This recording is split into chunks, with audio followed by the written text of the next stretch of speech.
সাল কিসের সেখান 14 তারিখ 15 তারিখ জুলাই খুব সম্ভবত পূর্ব ত্রিপুরানি ইলেক্টেড এমপি ত্রিপুরা রাজনীতি জনজাতি মোর্চানির সভাপতি মাননীয় রেবতী মোহন ত্রিপুরা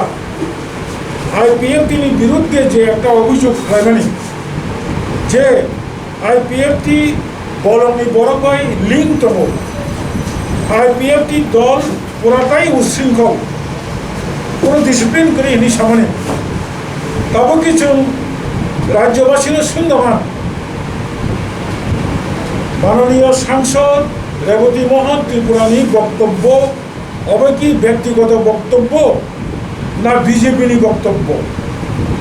ও একজন বুজনদার খরচ দেশনি এমপি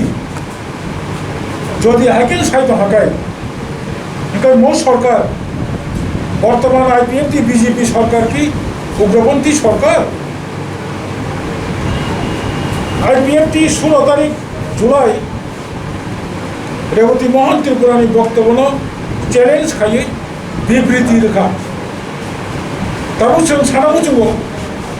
মো সম্পর্কে রাজ্য সরকারের স্পষ্ট বক্তব্য বিজেপির স্পষ্ট বক্তব্য তাড়াতাড়ি রাজ্যবাসীর সালাই নিয়ন্ত্রণ আমি কোথাও কোনো দলের নাম মেনশন করে এই দলের সাথে উগ্রবাদীদের যোগাযোগ আছে এমন কোনো মন্তব্য আমি কোনো জায়গায় করিনি। আমি জানি না কিসের ভিত্তিতে যেমন আইপিএফটি দলও প্রেস রিলিজ করেছে আমি একটা সোশ্যাল মিডিয়াতে দেখেছি গত দিনও সম্ভবত আইএনপিতে জগদীশবাবু সাংবাদিক সম্মেলন করেছেন প্রেস মিট। তো আমি জানি না ওনারা কোন জায়গায় বা কিভাবে এই তথ্যগুলি পেলেন অন্তত আমার জানি না এ কথা আমি বলি। আমি কোথাও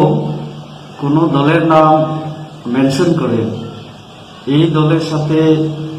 উগ্রবাদীদের যোগাযোগ আছে এমন কোনো মন্তব্য আমি কোনো জায়গায় করিনি। আমি জানি না কিসের ভিত্তিতে যেমন আইপিএফটি দলও প্রেস রিলিজ করেছে আমি একটা সোশ্যাল মিডিয়াতে দেখেছি গত দিনও সম্ভবত আইএনপিতে জগদীশবাবু সাংবাদিক সম্মেলন করেছেন প্রেস মিট। তো আমি জানি না ওনারা কোন জায়গায় বা কিভাবে এই তথ্যগুলি পেলেন অন্তত আমার জানি না এ কথা আমি বলি।